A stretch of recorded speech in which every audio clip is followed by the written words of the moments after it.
a fertility PCOS endometriosis specialist was saying that in her practice specifically, she sees 60 to 70% of her patients with PCOS, which is her specialty, I believe, had disordered eating, which I thought was really, really interesting. Yes, and I will say that I've seen from the end of meeting patients, diagnosing PCOS, and then watching them improve, a diet change is a huge we normally see a huge improvement with diet change alone. Just Hmm. eating lower carb, lower sugar, so something like a paleo or Mediterranean diet has big improvements on balancing those hormones because of that metabolic component. Your health is shaped by more than symptoms. Through real stories and expert insights, we explore how your genetics, environment, and daily choices affect your well being. We uncover root causes and share practical tools to help you find the healing you need. Welcome to the Forum Health Integrative Medicine Podcast.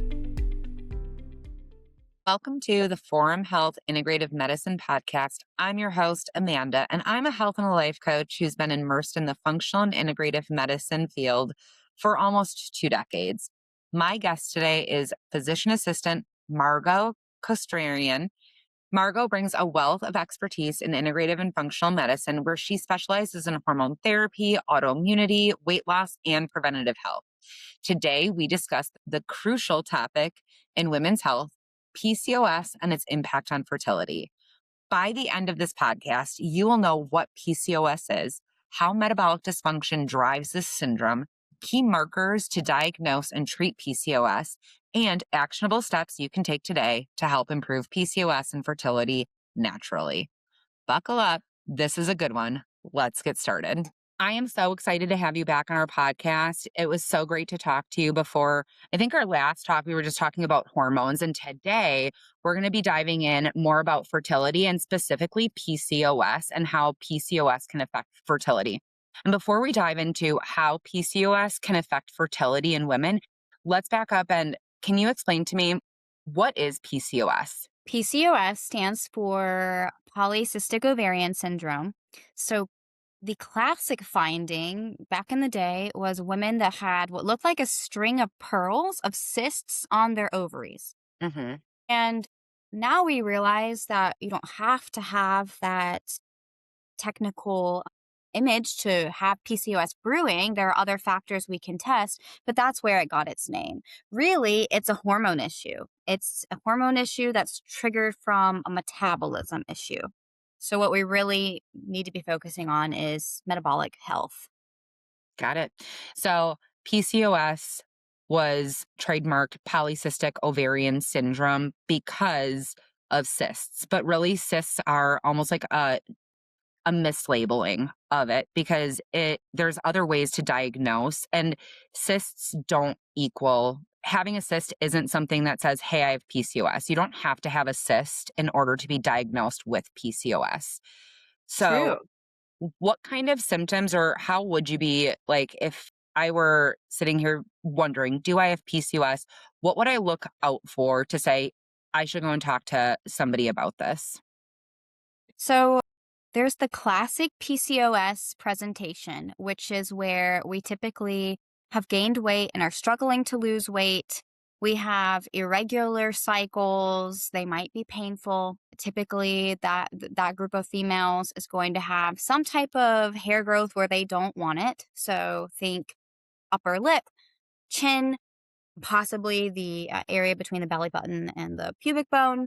And there's normally some fatigue associated with that. So that's your classic presentation, but we do have an atypical presentation of females that are underdiagnosed because they don't have an elevated BMI. Mm. So, they might be skinny fat, but they have a normal BMI. And so they are typically not getting the appropriate care that they need. Got it. Okay. I was listening to a podcast by Dr. Andrew Huberman, Hmm. and he had a guest speaker on. I can't remember what the doctor's name was, but they were speaking about PCOS. Honestly, it was a 3-hour podcast. So it was it was a lot to ingest, but it was about PCOS, endometriosis, early fertility screening, stuff like that. And one thing That's that they brought, intense. 3 yeah, it hours. was super in depth. And I did not get through the whole thing either, but I do want to go back and re-listen to it. But when they were discussing PCOS, because I was doing some research before the podcast, and PCOS ovaries are not like necessarily, again, like you said, cysts. That's one way you can get diagnosed with PCOS, but the polycystic is really that misnomer. And PCOS ovaries show numerous small follicles in a string of pearls, like you were saying, in that arrangement, not necessarily discrete cysts. And physicians may dismiss PCOS when they don't see a cyst, Right. which is incorrect. A lot of times too, they were talking on there where you can get like AMH levels ran. And Mhm. when you're even like younger, like when you're 20 or, 20 in your early 20s, even in your teens, they were talking about running this on like 16, 18-year-olds who have really severe periods and stuff like that when they're trying to get diagnosed a little bit earlier. But a high follicle count can be misread as good fertility and ignores the quality issue. So PCOS affects fertility because it affects the quality of the eggs. Is that correct? Yes. So PCOS, so if we think back to the root cause, PCOS is developing because there's an insulin issue. So we Mm, have too much insulin, which is going on with the metabolism. So blood sugar and insulin are off. We have a lot of signaling. The ovaries are very sensitive to that signaling. So then your ovaries start to overproduce hormones and it actually turns into testosterone, which is what causes those typical presentations of the hair growth, which are more what we consider masculine features. mhm. You might see the actual follicles or the cysts at a certain time in the cycle, but we should not dismiss women, if they don't happen to have the follicles or those cysts at that time, because they can fluctuate, they can ebb and flow. And, let's say that a female ate a really healthy diet for a few weeks, those cysts might shrink and then we're missing it. Mhm. But yes, you can ovulate. Sometimes you don't ovulate, but we really need to focus on is the quality of the egg as good a quality of egg that we want. And so if we have a lot of inflammation, those eggs just aren't going to be the type of quality that you want to conceive with. Got Now, it. that is reversible. You can decrease the inflammation, you can have good quality eggs, we can fix these hormonal issues. But even if you ovulate, that's not the main goal with PCOS. We want you to have a healthy ovulation, healthy pregnancy, and healthy postpartum. Got it. Got it.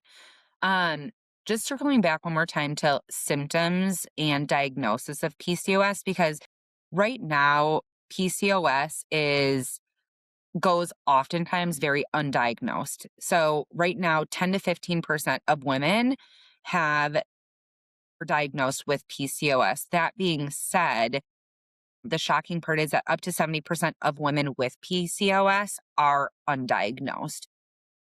There's a lot of us walking around out there with PCOS. We might have the symptoms. And so one is a diagnostic, right? If they have that string of pearls, if they're seeing a lot of them, that's one way. You kind of said like the facial hairs and like more things that are presenting on the masculine side.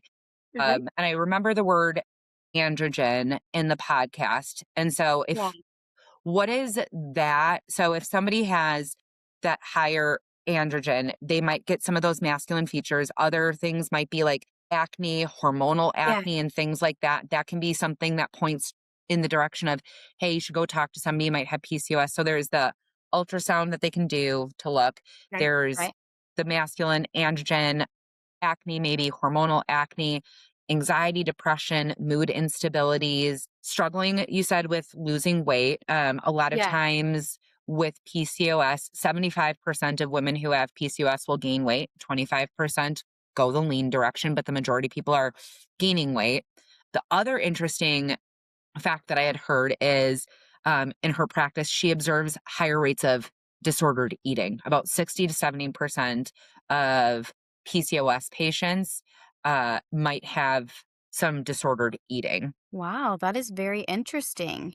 Yeah. Did she specify what, or do you remember what type of disordered eating she's talking about, like binge eating or She did not, anorexia? no, she did not say. She just said in her practice, and I think this Dr. Ali Badi, A L A Okay. A L I A. BADI. A fertility PCOS endometriosis specialist was saying that in her practice specifically, she sees 60 to 70% of her patients with PCOS, which is her specialty, I believe, had disordered eating, which I thought was really, really interesting. Yes, and I will say that I've seen from the end of meeting patients, diagnosing PCOS, and then watching them improve, a diet change is a huge we normally see a huge improvement with diet change alone. Just Hmm. eating lower carb, lower sugar, so something like a paleo or Mediterranean diet has big improvements on balancing those hormones because of that metabolic component. At Forum Health, we uncover the why behind your symptoms. With advanced lab testing, hormone optimization, and cutting-edge therapies, we help you heal and perform your best. And now, through shopforumhealth.com, you can access physician-grade supplements trusted by our providers, supporting everything from adrenal health to focus and longevity. Learn more at forumhealth.com and explore supplements at shopforumhealth.com. Yep. Yeah. Cool. Awesome. So we know what PCOS is. We know what to look for if we are a patient or if you have a daughter, a sister, if it's you yourself, you kind of know what to look for to say, hey, I want to go talk to somebody about PCOS.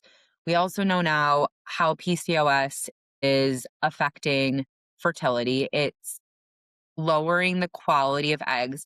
I want to circle back to PCOS has been labeled as a hormonal disorder. Now we're seeing a lot of literature, having a lot of conversations that this is actually a metabolic disorder that stimulates hormonal imbalances and challenges. Can you talk a little bit about how this is a metabolic disorder versus a hormonal disorder and what that means? Yes. People with PCOS, we tend to see that there is a family history of metabolism issues. For instance, it likes to run with type 2 diabetes, Hmm. high cholesterol, think metabolic syndrome. So you could have a typical a certain genetic risk factor for metabolism issues. Your dad might have type 2 diabetes, but you have PCOS, and maybe your brother has high cholesterol and high blood pressure. So it presents in a different way. But if you think about what causes the PCOS, so not just PCOS does have hormone imbalances, but is that what caused it to develop? No. What caused it to develop was insulin signaling issues. So we're not, digesting sugar appropriately, our insulin levels are off. That then stimulates the ovaries. It creates hormone issues. So what we typically see downstream, so after this has developed, is that your testosterone is higher and progesterone is lower. So Mm. not only does that create issues with ovulation, so we typically think, okay, we see it in the ovaries, so we need to work on the ovaries. But the uterus normally doesn't have enough progesterone either, and so then even if you are able to conceive, we have lower success rates if we're not addressing that progesterone component. So yes, there is hormone imbalance, but we can treat the hormones by treating the metabolic dysfunction. We have a lot of options for treatment with PCOS. I don't want anyone to feel like, oh, I can't get pregnant because I have PCOS. That is not true. We can ovulate, we can have good conception. We just have to support your metabolism, and we see a lot start to come together. So, with PCOS and fertility and the metabolic component of it, glucose, insulin is out of balance, which triggers downstream impacts on our hormones. Exactly. Got it. Inflammation, does that play a role in PCOS? Yes. The glucose insulin issue, so the metabolic issue triggers inflammation, which makes everything so much worse. Hmm. And that typically causes more hormone imbalance, and then you have more of the pain symptoms that come with PCOS from the inflammation Okay, that makes sense. If you had to simplify it, what's the main reason PCOS makes fertility harder? because it jacks up your hormones. but it does that because of your metabolism issue. Okay. So kind of makes sense that 75%, the majority of women who have PCOS, that they do struggle to lose weight. Yes, because really the weight loss, the infertility, those are symptoms. So we don't want to treat the infertility as a separate issue when really it's a symptom of a bigger cause. I tell patients often that in functional medicine, we're viewing your health as a tree.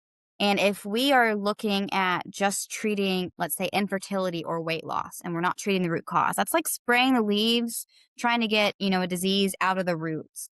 It's Hmm. going to take a while. But if we treat the root problem, the leaves are going to improve.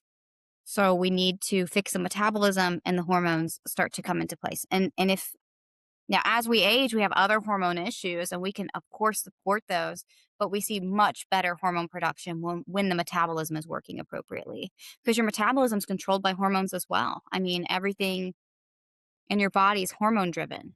Hmm.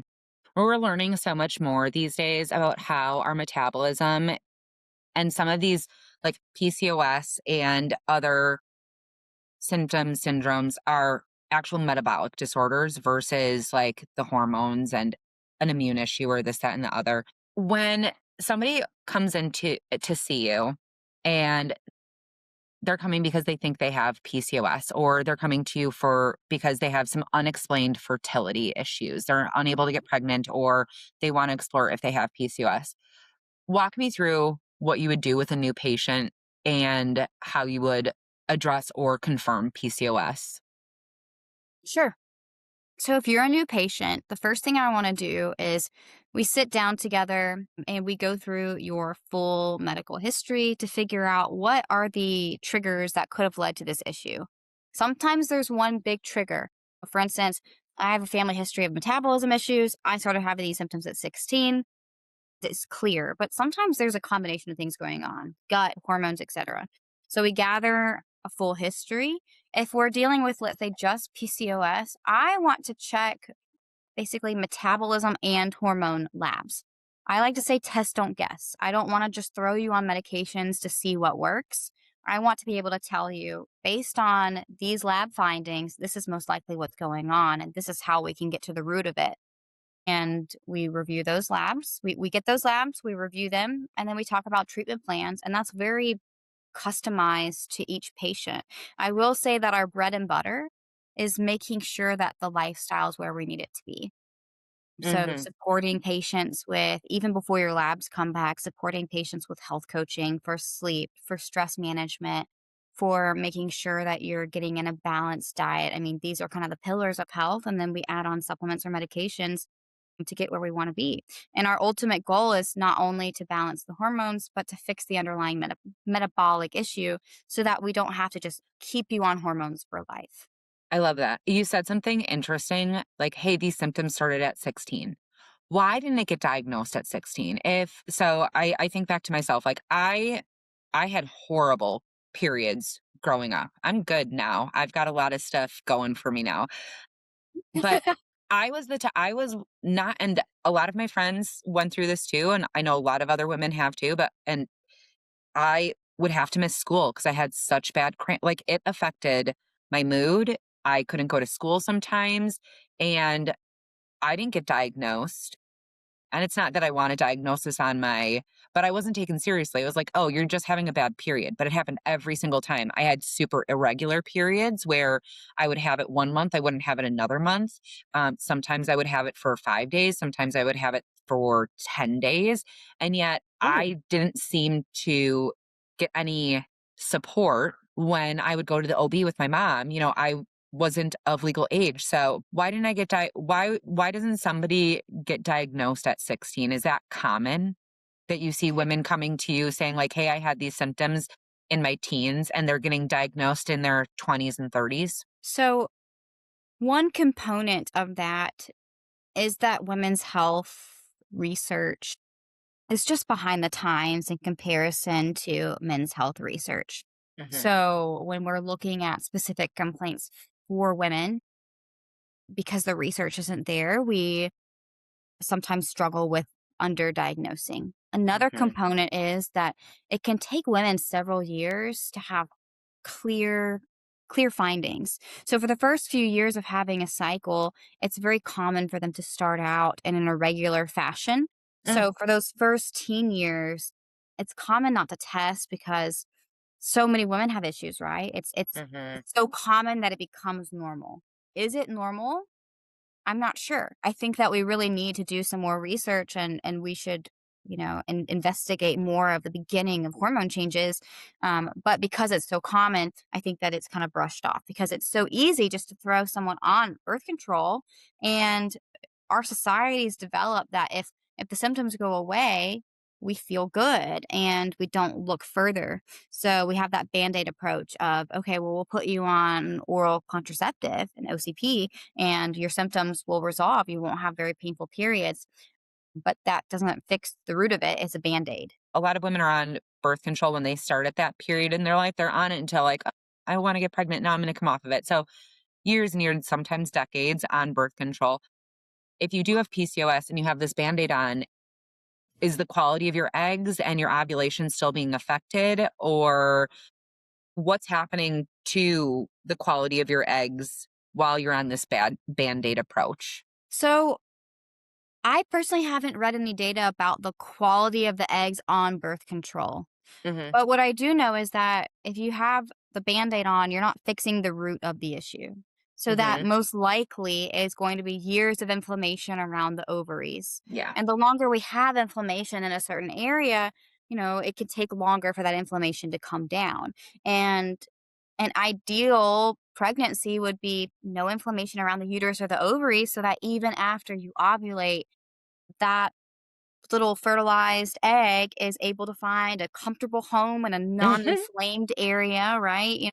It's not I view inflammation in the uterus is like loud and disruptive and the little fertilized Yeah. egg says, "No, I don't want to live here." So getting the inflammation down sooner is going to help that whole process and it leading up to postpartum, you're not going to have as severe symptoms postpartum if we don't have as much inflammation. So, what we do know is that the birth control is not treating the inflammation. What it does is basically tricks your body into not making as much hormones. So, it's a little bit more stable.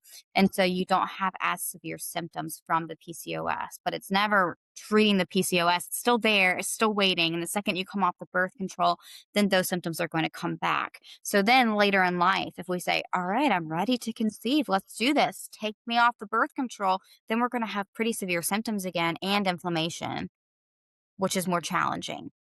And then for the Yeah. people that aren't trying to conceive, it's just for quality of life. So if Mhm. we have underlying metabolic inflammation and hormone imbalance, I mean, you're probably moody. You're not sleeping well. You keep gaining weight, so you don't feel good. And we have, hair growth. I have a lot of women saying, "Yeah, I got to pluck every day." It's just frustrating. And so getting those symptoms down just for quality of life. I think that's great. And you said you tested for the metabolic components like insulin, things like that. And then you also test for the hormones. So once you test for some metabolic markers, because this is a metabolically driven disease, right? Hmm. Metabolism drives the hormonal issue. Yes. And then you test the hormones. We get started on some sort of an HRT to balance the hormones that might be out of whack. What do we do about what do you do with the information that you get on the metabolism? Or what do you find as drivers for the metabolism that accelerate and feed fuel to the fire that is PCOS? Good question. So, a couple comments. First, I just want to point out that when we use the word disease, I think a lot of people associate that with permanence, and that's not Yeah. the case. Disease is the body is not at ease. That's the root of the word. So just know that when we're talking about these disease states, that doesn't mean that you are cursed. It just means that we have to be more proactive and, maybe aggressive on reversing it. Mhm.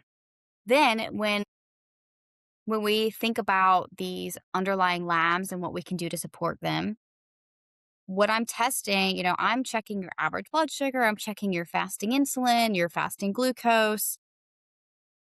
probably normally also, if the patient's okay with it, throw in thyroid function and make sure the thyroid's not been, Yeah. offset with all these changes.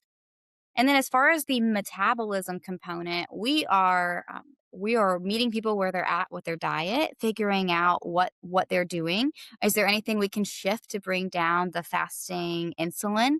Intermittent fasting and certain times in your cycle can be helpful with lowering fasting insulin. We have a great team of health coaches that can support you switching to a more paleo or Mediterranean diet, which is really helpful. Like you were mentioning to me earlier, switching up meal times, having a larger meal for breakfast, smaller meal for dinner, all of these lifestyle changes, making sure we're getting enough sleep and we're balancing stress. That alone is going to help lower your fasting insulin. So that's just changing a few things in your life without starting a medication or supplement. And then if we need medications or supplements, we're going to balance that as well. Do I see inflammation in your labs? If I do you have an omega or a vitamin D deficiency? I check that for most of every patient. We're going to treat that underlying cause to quickly bring down inflammation. If you have insulin resistance, we're going to look at supplements or medications that can help. That's where the GLP-1s or the GIPs come into place. Hmm. And it really all depends on the patient, their lifestyle, how quickly they want to conceive, if they do want to conceive, and which treatment plan is safe for them. Awesome. I love that. We just implemented at Forum Health a partnership with a CGM company called Signos. And so here we go. Love Um, that. we have 3 and 6 month options right now for people to wear CGM sensors where our providers and our health coaches can access the data, interpret the data, and help patients with understanding their metabolism, their blood sugars, and how their lifestyle, stress, diet, movement, sleep, how all that impacts your glucose and your blood sugar. I've heard a lot of talk about how blood sugar, fertility, and PCOS kind of all they all complete a little triangle. Can you talk a little bit about glucose and like blood sugar and PCOS and what that relationship looks like?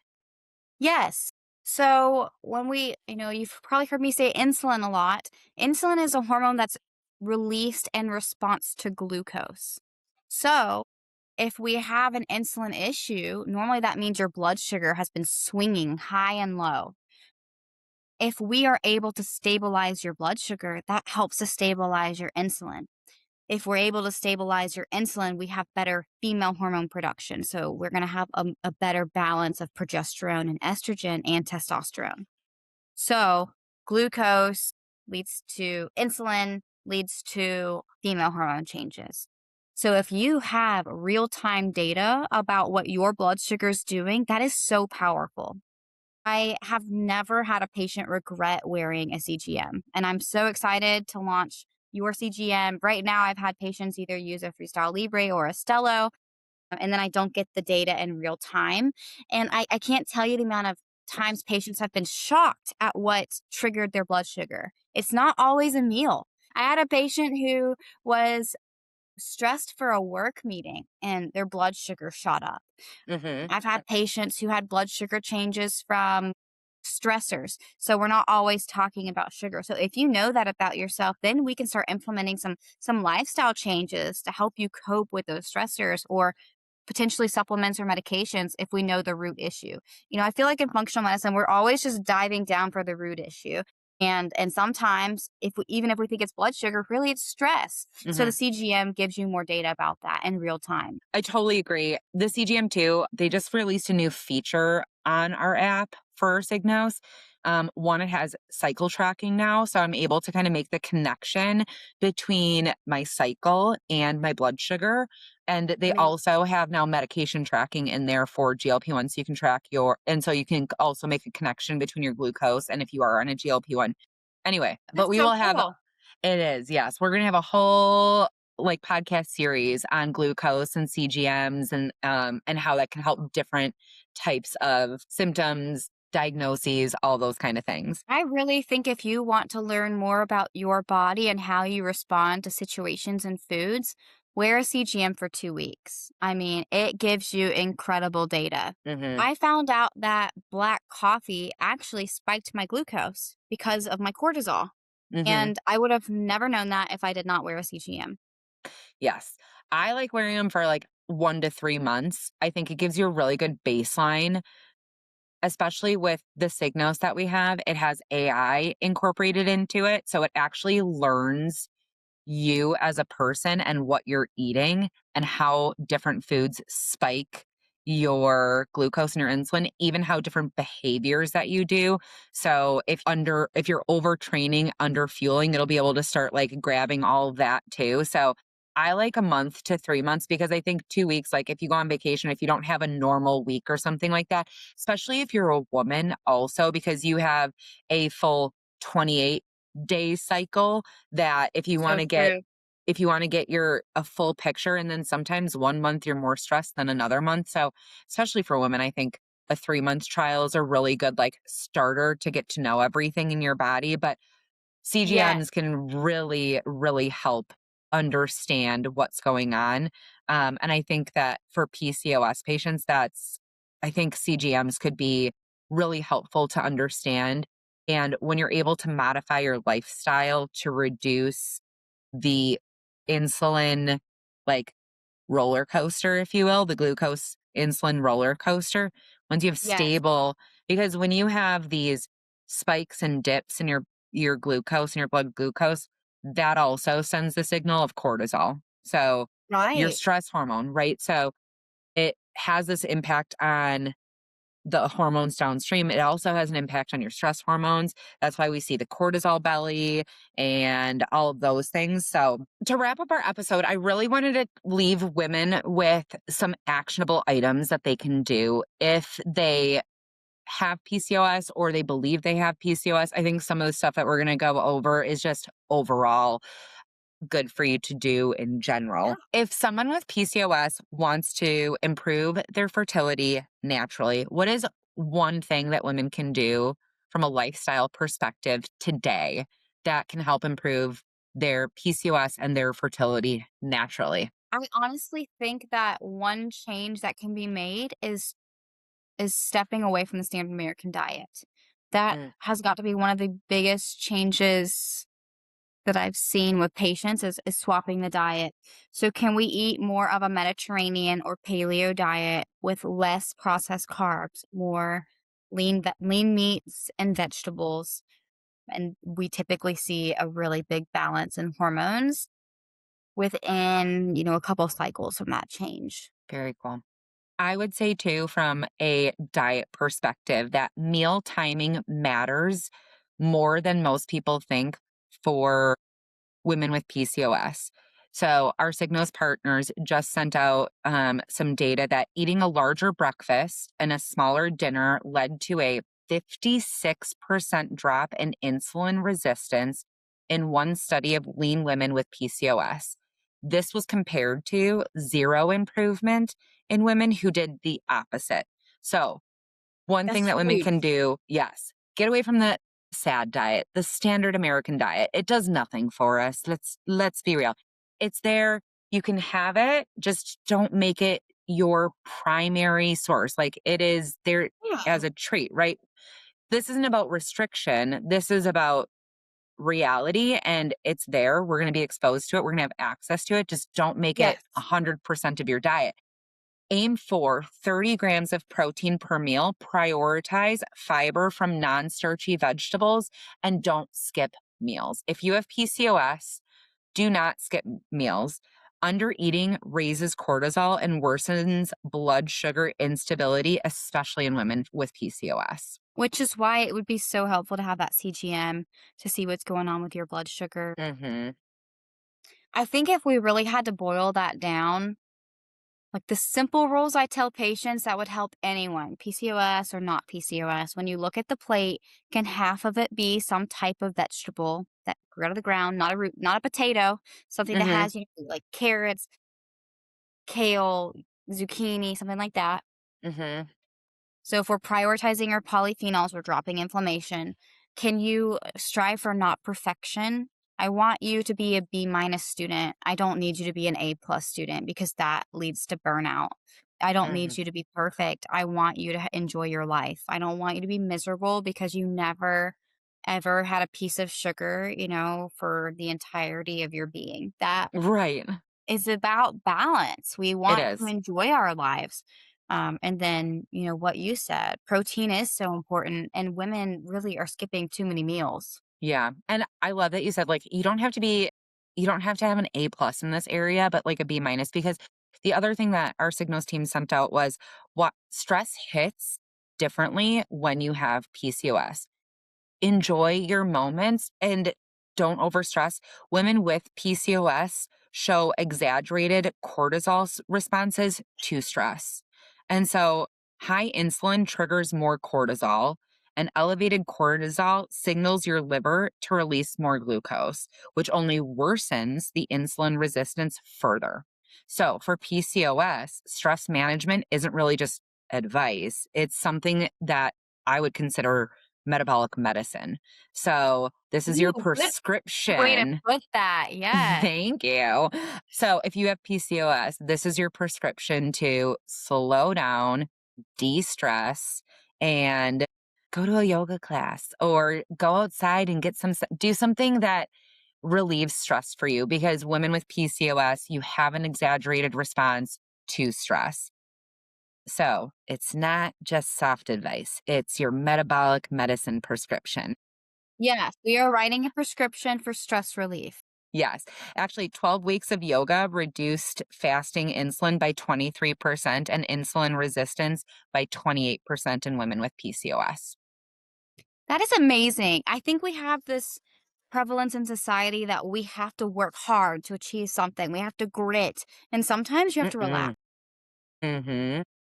On the opposite side of relaxing, I mean, okay, working out and movement can be relaxing. It can be a stress release. Sometimes, if you Mhm. are overtraining, it is more stressful on your body too. So, muscles, our muscles are glucose sponges.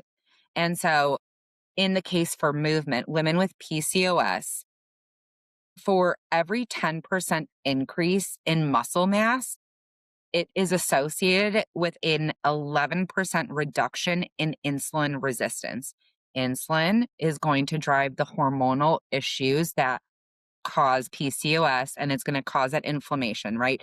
So, if you are increasing your muscle mass, you are thereby reducing your insulin resistance, which is something that's driving PCOS. And in women with PCOS specifically, progressive resistance training about 3 times a week for 16 weeks produce significant drops in their fasting glucose, elevated testosterone, and in their body fat. So, there is a sweet Yes. spot.